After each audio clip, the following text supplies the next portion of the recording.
So I have a routine whenever I do this show. I come in, write the show, sit down, run through it, talk about it, all the good stuff that goes on in the world of sports or the bad stuff.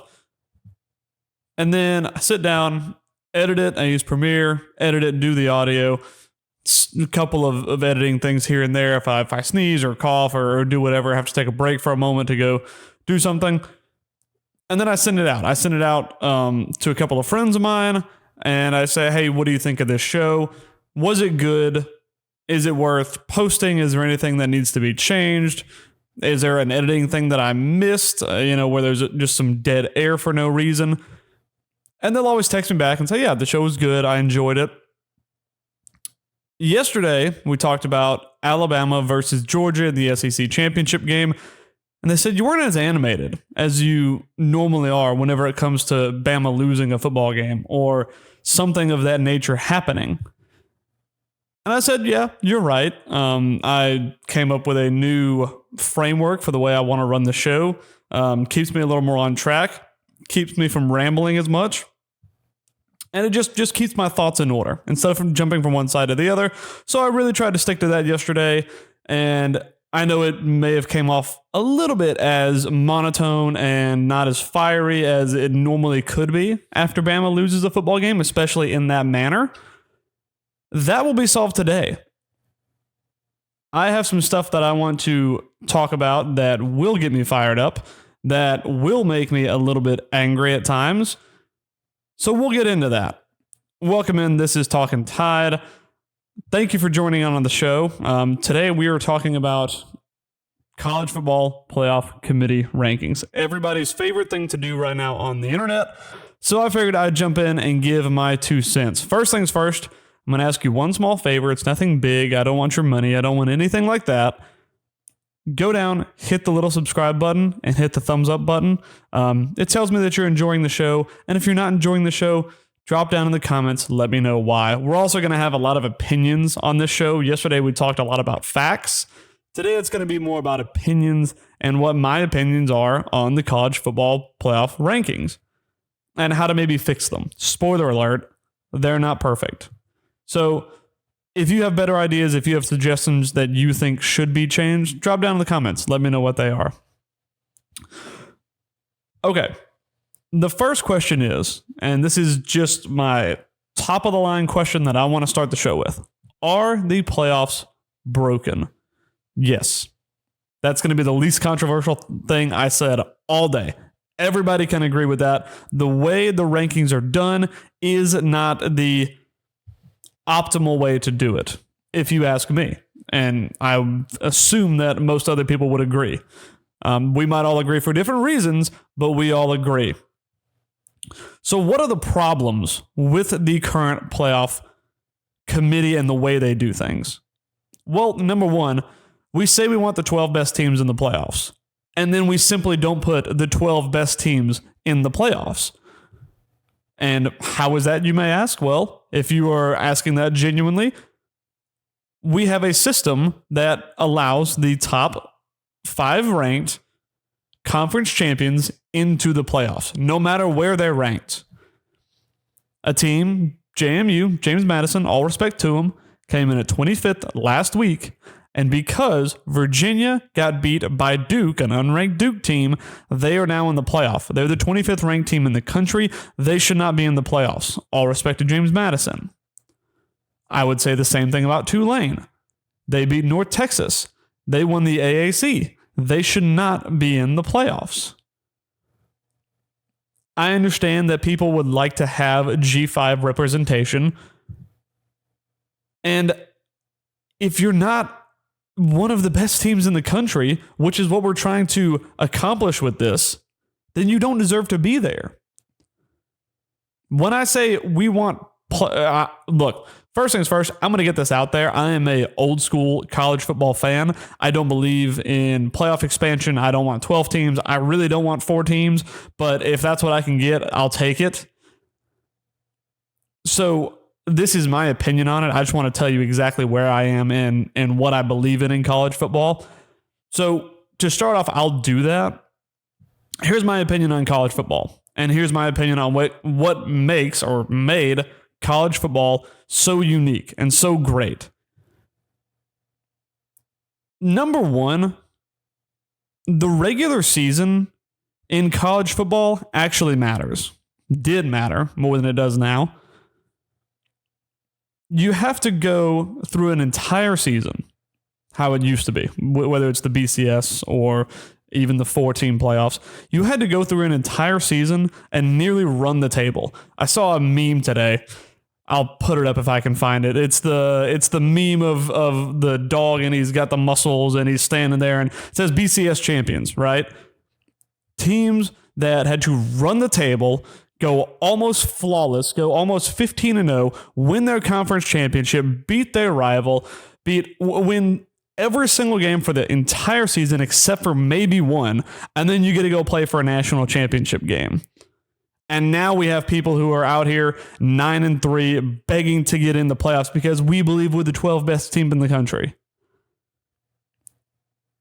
That doesn't hold a candle to what it used to be. And whenever I say the regular season is unique and it should matter, I could ask a MLB fan, say, hey, do you watch every single baseball game of the year? No? Your team is good enough to get the playoffs, so you're not really stressed about it? Okay. What about basketball? I like college basketball. I watch Bama games all the time. I run a Bama page. Do I catch every single game? No, I don't. Because I know that we'll be in the tournament at the end of the season. The NHL. I've gotten really into the NHL this year. Can I sit down and watch every single game that's played? No. Even though my team is a fringe playoff team, I still don't have time. I can't sit down and watch every single game. With college football, 99% of us sat down and watched every single game of the season, especially during the BCS era, because each one of them meant something. Each one of them, something was on the line. If your team goes out there in week 6 and loses, your national championship hopes are probably over. And that's okay. It happens. It is hard to become a national champion because national champions run gauntlets. National championship teams are legendary for a reason, especially in the BCS era. They're legendary because they were able to do what very few teams that came before them have done. Run the table, beat their rival, win their conference championship game, and then go win a national championship against another team that did the exact same thing. That's what makes national championships great of the past. That's what makes national championships in times past so good. Legendary matchups against legendary teams. We don't have that anymore. And if you think that we do, you're wrong. Do we have fun playoff games where the matchups are interesting? Sure.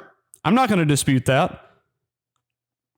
But teams that were in the BCS era would wipe the floor with 99% of the teams that come through these playoffs. Because they're built differently. Because they have to be. You can go out there and win a game every 4 games. And then you can lose one. And then you can win 4 more and then lose one. And then you get through your last 2 or 3 and say, yeah, we can be in the playoffs. That's not how it used to work. That's not how games used to be. You used to live and die. At least I did. I used to live and die on every single play that happened. Bama, Georgia, in the regular season, you live and die on every moment. Because your season could end right there. And I say that figuratively. Your national championship hopes could end right there. But now it doesn't matter. Yeah, you want to win the game. You want to beat your rival. You want to beat Georgia in Athens. You want to beat Bama in Tuscaloosa. But it doesn't mean your national championship hopes are over if you do. You say, you know what? We'll get in. We'll have 2, 3 losses and we'll be in the playoffs. I'm not worried about it. That's such a I don't even know the words to describe it without being mean, honestly. That's such a soft way of playing the game of football, in my opinion. And I'll be honest, I think a lot of people who are fans of teams and players probably agree. So that is where I'm coming from. That is my point of view on college football. I want the regular season to matter. I want it to mean something. I want bowl games to mean something. That's one of the fabrics of college football. And we'll get into that, don't worry. That's where I'm really going to get animated. So that's where I'm coming from. That's my point of view on college football.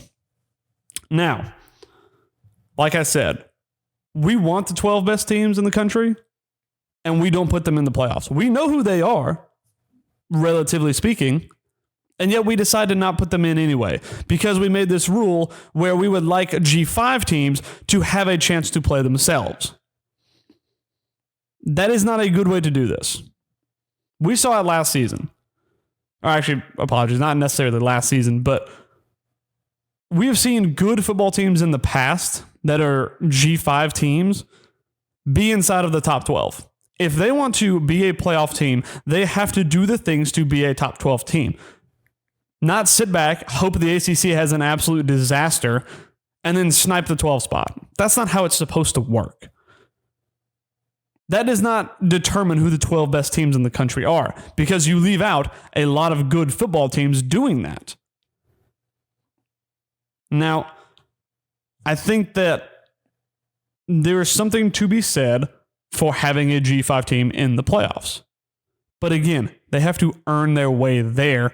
You cannot snipe a spot. So first things first, we have to get rid of auto bids. I'm going to go through my list of what I think the rules, if I was the head of the committee, what my rules would be.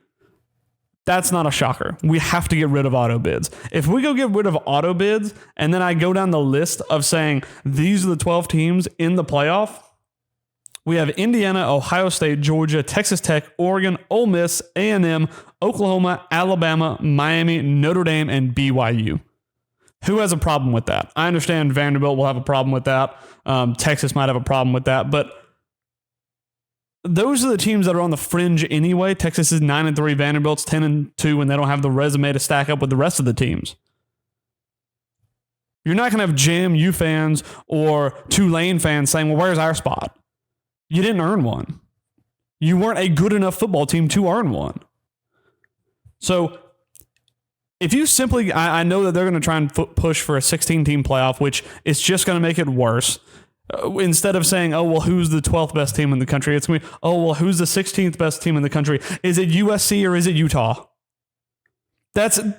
People will argue no matter what about sports. So leaving it simply up to, oh, well, we'll just make it a bigger pool and that will make things better. No, it's going to make things worse. Expanding the playoffs to 12 teams has made things, I would say, worse. So if you got rid of the auto bids this year, BYU, Notre Dame, Miami, Bama, Oklahoma, Texas A&M, Oregon, Ole Miss, Texas Tech, Georgia, Ohio State, and Indiana are all in. Those are the 12 best teams in the country. And that's not controversial to say that. So you have to get rid of the auto bids. The auto bid is just, it's a terrible idea, and it's implemented in an awful way. So the auto bids are done. That's change number one. Number two, you should not punish teams for playing their conference championship game. This is not a controversial take either. And here's the big thing. I said it 2 weeks ago. I said that BYU would get punished and they shouldn't be punished. So I'm not backtracking. I'm not saying what I said it last year too. I said SMU should not be punished for losing a ACC title game against Clemson. And Bama got left out. They did not get punished for losing an ACC title game. Despite their strength of schedule, despite all of that, they did not get punished for it. And they shouldn't have been. So this is not me saying this year versus something last year. This is a consistent message I have put across the board. You should not be punished for playing your conference title game. Conference championships are a reward for having a good regular season.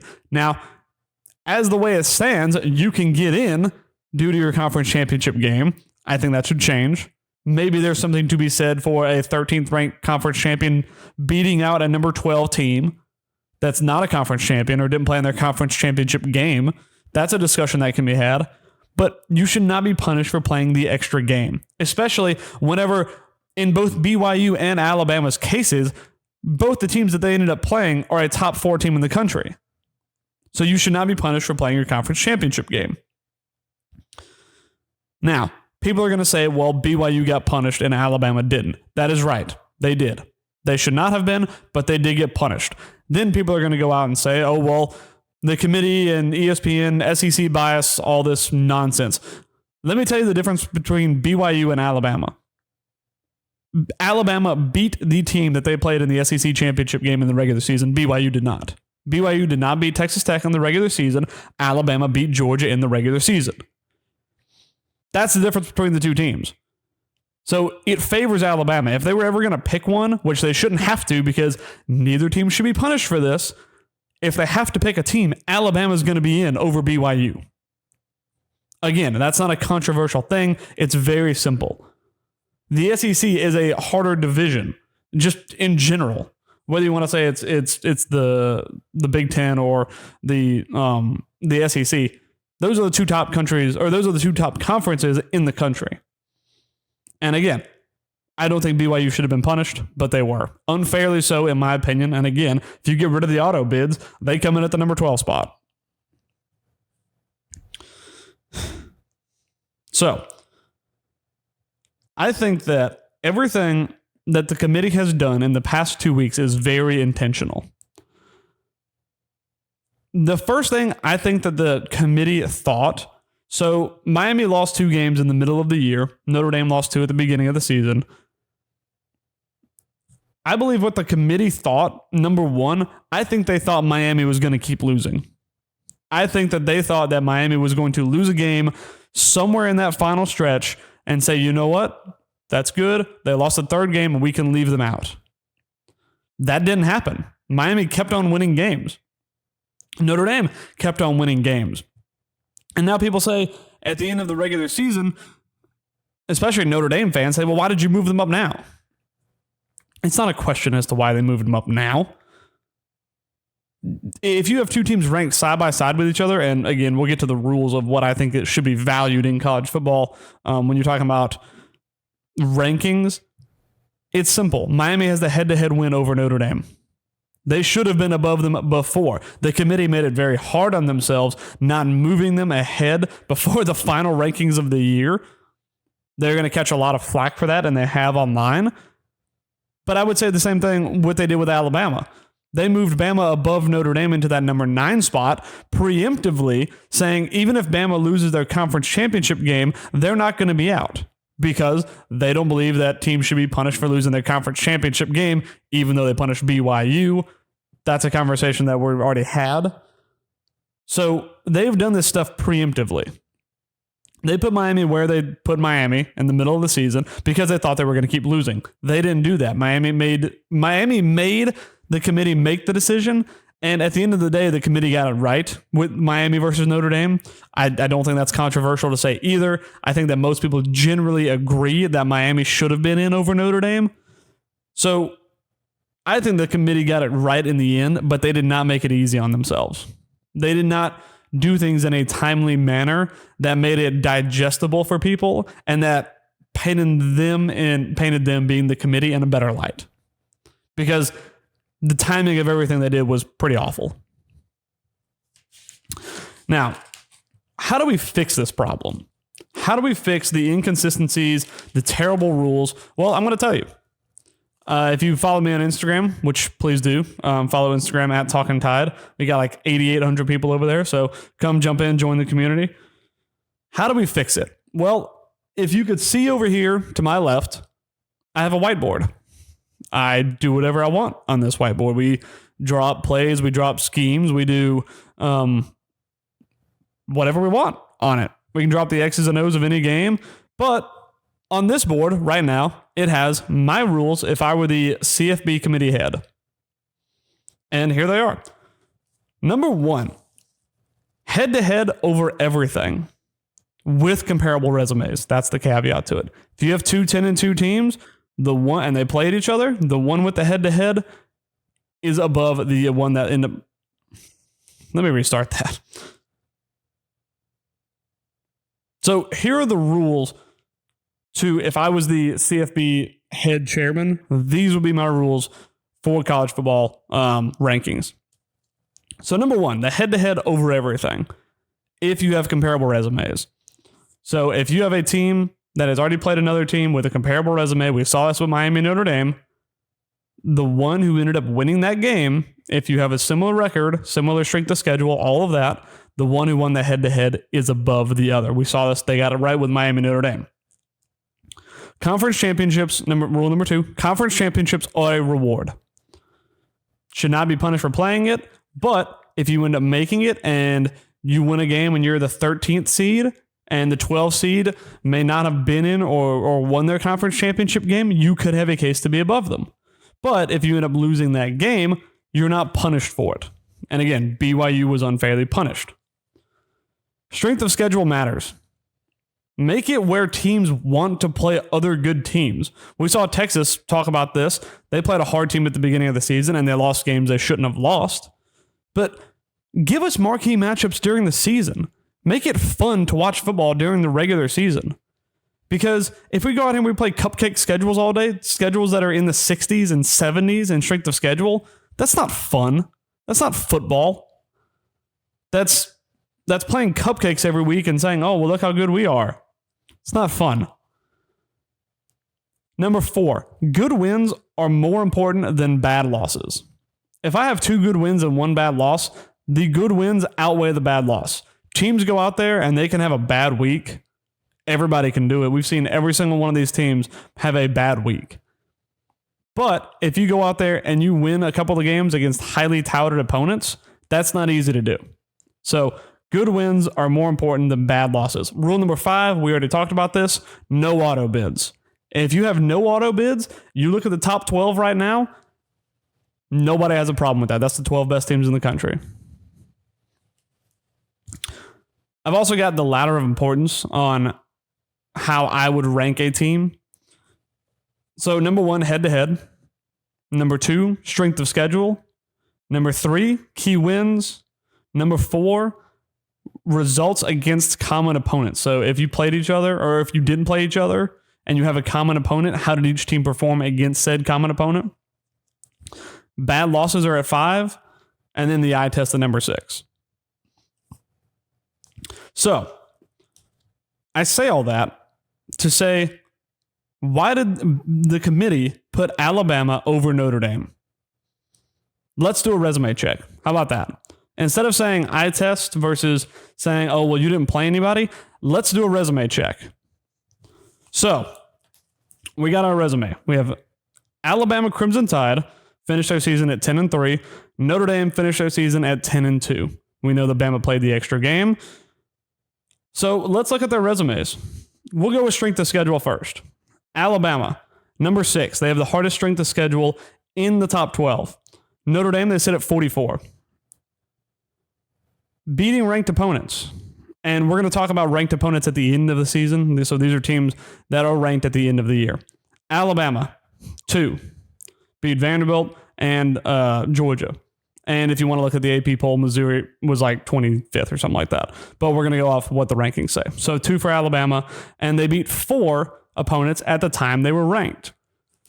Notre Dame, they beat 1 ranked opponent that is currently still ranked. They beat 2 at the time they were ranked.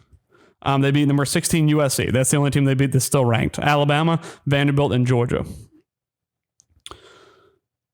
We'll talk about unranked losses.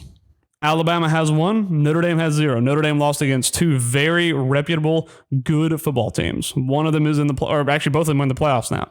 So 2 losses that were tough for Notre Dame, but again, they were against good teams. Alabama, of course, lost at the beginning of the season to FSU. That's a bad loss. Strength of resume. This is just straight off ESPN's website. Alabama 10, Notre Dame 13. Wins against playoff teams that are currently in the playoffs. Alabama 1, Notre Dame 0. I don't see anywhere on this resume other than a bad loss for Alabama where Notre Dame gets in. And you can say, oh, well, Bama lost to Georgia. Yeah, Bama got beat. I'll keep it PG. They got their butt whooped against a good Georgia team who's the number 3 team in the country. It happens. What did Notre Dame do that week? They were sitting at home. They played one team that is inside of the top 16. Or they only beat one team that is inside of the top 16. Alabama's already beat this Georgia team. You can complain about it all you want, but when you look about the entire resume, Alabama takes it over Notre Dame any day of the week. If you think that's controversial, that's fine. You can argue about it in the comments, but it's not. It's cold hard facts right here on paper. So, now that we've gotten all that settled, I want to get into my ears are hot thinking about this. I wanted to get into what was said and what happened yesterday. So yesterday, I was sitting at the house, and I've been texting a Notre Dame fan. Yesterday was Sunday, so I went to church in the morning. Texted a Notre Dame fan that's a good friend of mine who's been to SEC championship games with us. Good friend, and he was mad. He said, I am pissed that the committee left us out. I said, I get that. I understand where you're coming from. I think that the committee itself is not run in the best way. I don't think they have the best rules in place to get the actual 12 best teams in the country in, because, shock, I think Notre Dame is one of the 12 best teams in the country. And he said, yeah, I agree. If we get rid of the auto bid, one simple rule change, this would never be an issue. I go out, and there's a buddy I hit golf balls with a couple times a week. I hadn't really seen him a ton this week because we've been traveling. I said, hey, you want to go hit some golf balls? He said, yeah, sure. We're going out there. It's freezing cold. If you live in Alabama, this weather is awful. But we go out there, we're hitting some golf balls around. I pull up my phone and I get a text saying Notre Dame just opted out of their bowl game.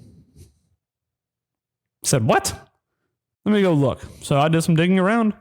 Sure enough, Notre Dame opts out of their bowl game. Not because of injury, not because of coaching changes, because they are acting like a spoiled child who didn't get their way. And if you like Notre Dame and you agree with what they did, you can turn this podcast off now. Because what I'm about to say could come across as harsh. But you know what? It's my show. This is what I believe. And if you don't like it, that's fine. What Notre Dame did yesterday, acting like a spoiled child who didn't get their way, acting like a spoiled child who got told no for the first time, saying, you know what? I'm just going to go home. I'm going to go and stick my nose in a corner because I didn't get my way. Boo hoo hoo. And I say this with no exaggeration. That is the weakest thing I have ever seen a football team do. A couple of years ago, we saw FSU get left out of the playoffs because they had a hurt quarterback and because they didn't play good football games after they lost said quarterback. But they still played their bowl game. They played against Georgia. They got a generational whooping against Georgia, but they played. They went out there and they stuck it out. What does Notre Dame do with a Heisman level running back? We don't want to play. Oh, we got the best bowl game of the year, the Pop-Tart Bowl, the one that most people enjoy watching more than some New Year's Six bowls. We don't want to play. Why? Well, because we got our feelings hurt, and we don't like that. We got told no. When I say, well, first things first, let me say this. It is unfair to your fans and to your players that because you got your feelings hurt, you're not going to play your bowl game. To the guys who are seniors and they played their last game against Sanford, you think that they just wanted to play against Sanford and say, you know what, we'll call it quits after the season because we didn't get our way? No. At least I hope not. If they did, then I lost respect for them too as much as I did the AD. You think it's fair to the fans who have followed this football team around all year, paying money to come see them, and because you didn't get your way, you want to stick it to the evil NCAA? Oh, we're going to cost the NCAA money by not showing up for a playoff game. No, you're not. You're going to punish your fans and the team and the players because you got your feelings hurt. You think fans want to go to Orlando and watch you guys play in a bowl game? Of course they do. But because you got your feelings hurt, you didn't get your way, you want to go out and punish them? Fine. Have it your way. There's a secret sixth rule that I had written down that I wasn't going to disclose yet in my college football playoff committee. Rule number 6, if you opt out of your bowl game, you are not bowl eligible for next season. End of. And look, there are other teams that have opted out. Iowa State, Kansas State both have no coaches. They opted out. Guess what? They got hit with a $500,000 fine because they can't play their bowl games or because they won't play their bowl games. And look, they have a reason to. They don't have a head coach. What happens to Notre Dame? Nothing. They're not in the conference. They don't get hit with any kind of fine. They don't get hit with any kind of punishment because they're acting like a spoiled child that wants to go stand in the corner and cry and have everybody feel sorry for them. Well, guess what? Nobody feels sorry for you because go turn on any type of social media. The clowns of the college football world, and rightly so, Notre Dame football. Because you got your feelings hurt, because you wanted to whine and you wanted to cry and you didn't get your way, you got told no for the first time in your entire life, and you want to go sit in a corner and act like a victim. Here's what you should have done. You should have sat there, and look, this is on the head coach and the AD and everybody else in that athletic department that said, no, we don't want to play this bowl game. You should have sat there and said, you know what? I think we are one of the 12 best teams in the country. The committee may not agree, and we may not be in a playoff game, but you know what we're going to do? Whoever is on the other side of the field during this bowl game is not going to want to be there because we're going to go out there and we're going to tear them a new one. That's what you should have done. You go out there and you run up the score like Georgia did against Florida State and say, you know what? If someone else craps the bed, we should have been in. Clearly, maybe you learned your lesson, and maybe next time you'll put us in. But no, you wanted to go home and act like a child. It is embarrassing. If I was a Notre Dame fan, I would be more embarrassed than I would be mad about being left out of the playoffs. That's what my friend said to me. He said, I am more angry and embarrassed about this football program than I am about missing the playoffs. Because that is embarrassing. There is nothing I have seen in college football more embarrassing than that. There is nothing, any beating that you may have took, Alabama, Georgia, Florida State, Florida State, Georgia a couple of years ago, nothing on the field that could happen beating-wise is as embarrassing as what Notre Dame is doing. It is a joke. Playing football is a privilege. Playing a bowl game is a privilege. And if you don't want to do it, you don't get to do it next time. I don't care if you're the number 1 seed in the country. You do not get to play a bowl game next year. And if the committee had any gall about them, they would say that. Because it's a slap in the face to teams that are fringe bowl contenders, to teams that want to go out there and they want to play at the Pop-Tart Bowl or they want to play at the Peach Bowl. They want to play in games where, you know what, I can tell my kids we wouldn't play in this game. But no. Notre Dame wants to be a spoiled little brat, and they want to sit home and act like a victim. Well, you're not the victim. Just because you didn't get what you wanted doesn't mean you get to go out there and act like you're better than everybody else, because you're not. It's embarrassing. It's genuinely embarrassing. I thought I lost a lot of respect for Lane Kiffin on the way that he handled the LSU Ole Miss thing. Doesn't hold a candle to what I think about Notre Dame. Doesn't hold a candle to it. Genuinely. It's an embarrassment. It's an embarrassment, not just to Notre Dame, it's an embarrassment to college football.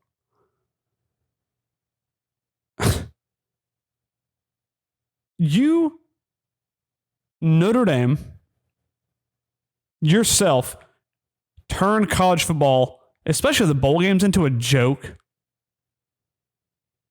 It is ridiculous that you go out there, you sit, you don't play a conference championship game, you don't belong to a conference, there's no repercussions for anything that you do because you're not held liable by some kind of entity. But guess what? Notre Dame, you could have fixed it. You yourself could have fixed it. This is a problem that you could have solved if you joined the ACC. Every other sport other than men's hockey and football are a part of the ACC. Could have joined the ACC. Guess what? The ACC is open season. You could have gone out and you could have beat Duke. You could have beat Virginia for the ACC championship. But no, you want to sit back and you want to benefit from being an independent, and then you want to whine and cry when it hurts you? God, man, it is embarrassing. It is utterly embarrassing. I said I was going to get hot on this topic, and you know what? I am. I can get off of it now, but it is... Let me tell you my final thoughts on it. If that was Alabama, number one, I don't know what I would do. I can't say that I wouldn't be a fan. I would want everybody on that coaching staff fired. Number one, I would want a new AD. I would not want anything to do with Alabama football at that moment in time. That's number one. I don't know how Notre Dame fans can sit back there and defend this. You want to say that you're the 12th best team in the country? Go prove it this weekend. Go prove it in a bowl game. Go prove it against a team. They would have played Georgia Tech, from what I remember in this.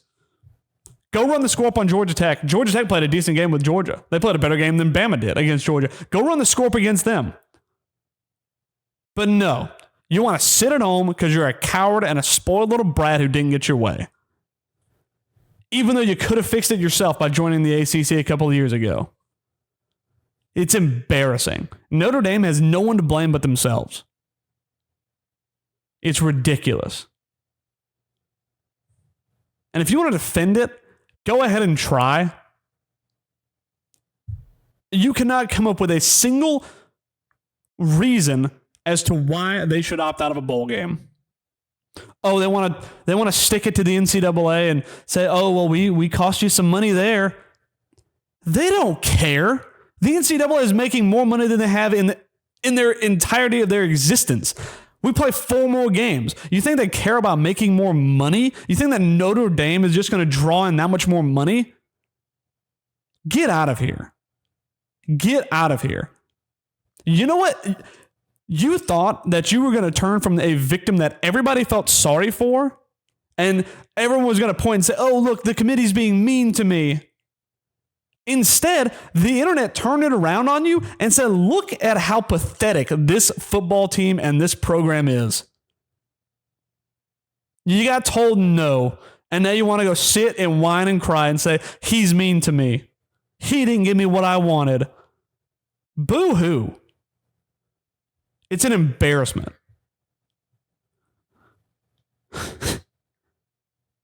I've never been this angry with a specific topic on college football ever.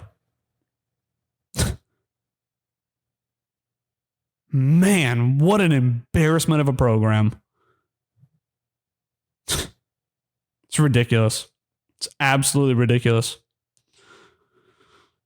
Well, anyway, we'll get off that soapbox. I hope you guys enjoyed the show. I wanted to cut the show down a little bit shorter than what it was the other day. It's still going to be about 40 minutes, so I apologize for that.